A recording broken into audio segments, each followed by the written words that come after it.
very warm welcome to you to this second teaching on the life in the Spirit. Let me make a slight digression. This was expected to be part 2, but I'm going to divide it into 2 parts. That is, part 2a and part 2b. I apologize because the last time it was very long. So I accepted the feedback, but don't forget, we are trying to unwrap a passage from Paul. And I would love to have a link between the previous teaching and the teaching we are considering. So, without further ado, part 2 will be addressing this question. Christ has acquired for us freedom on the cross. Now, how can we maintain and uphold and live this freedom? This is basically the teaching for part 2a and part 2b. I don't want to confuse you. Now, for the benefit of those who were unable to attend at our cell meeting the last time, I'm going to read the passages taken from Paul's letter to the Galatians, verses 13 to 18. You are called to freedom, brothers and sisters. Only do not use your freedom to be turned into a military base of operations for the flesh. On the contrary, through love, be slaves of one another. For the whole law has been brought to completion in one word.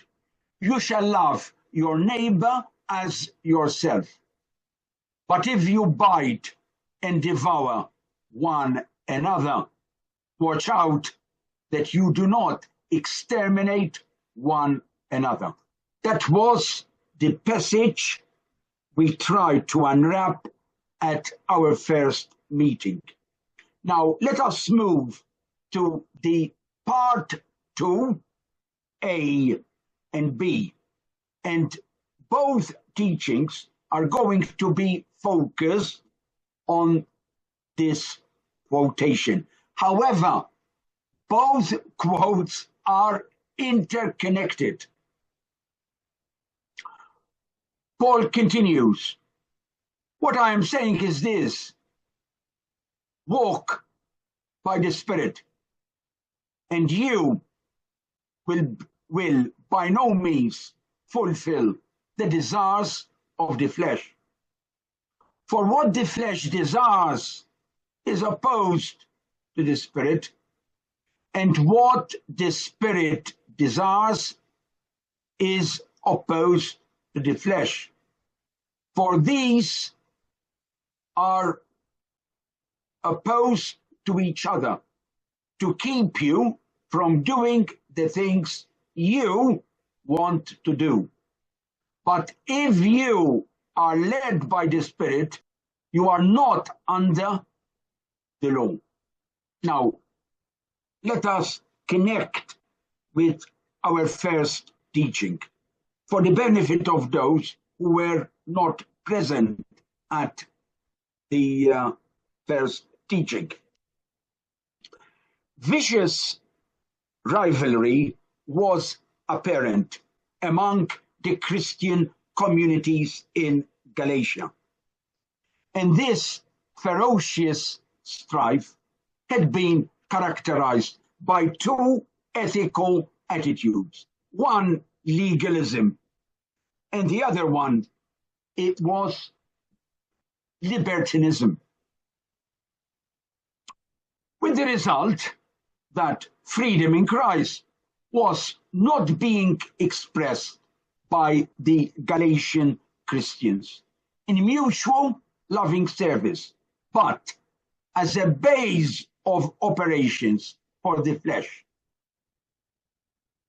So Paul exhorts the Galatian Christians in the above verses 13, 18 to express their freedom in Christ through love in serving one another, and also by a life directed by the Spirit, and certainly not taking their freedom in Christ as a platform for the indulgence of the flesh.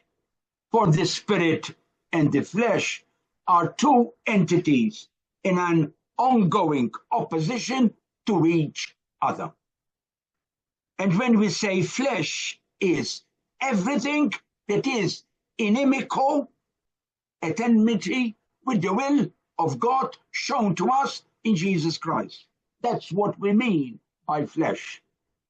So Paul counteracts this vicious rivalry between the legalistic party and the libertine party or lifestyles by presenting two exhortations.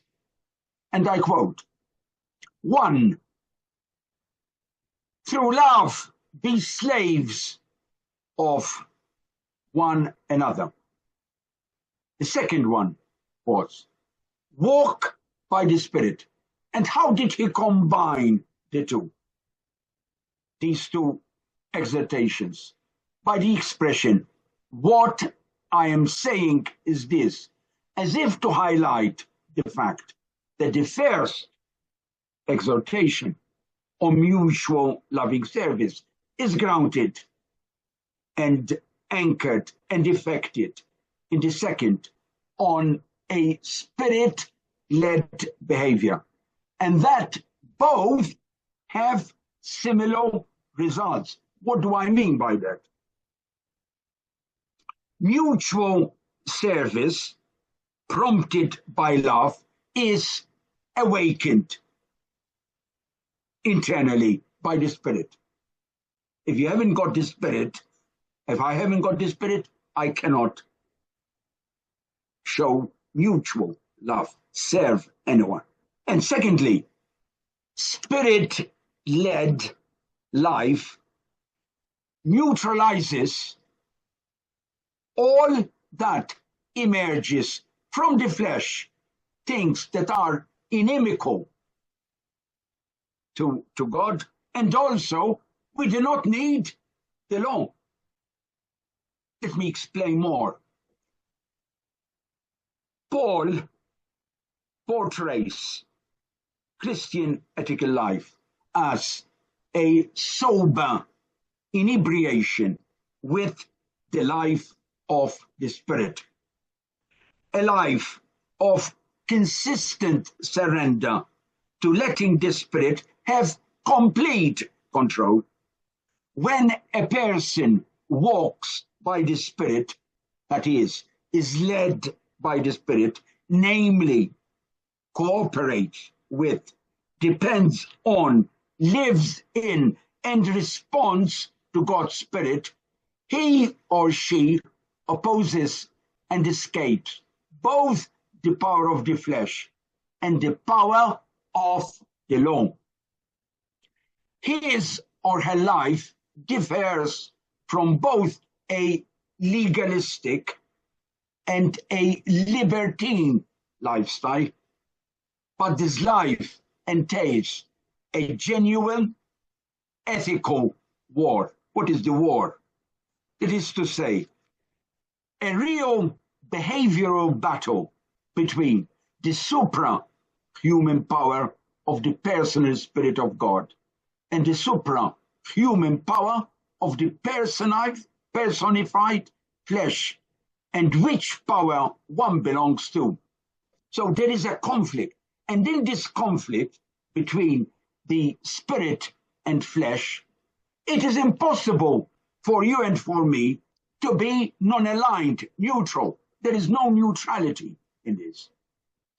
As we become the battlefield on which the contest rages, and also the ones being fought over.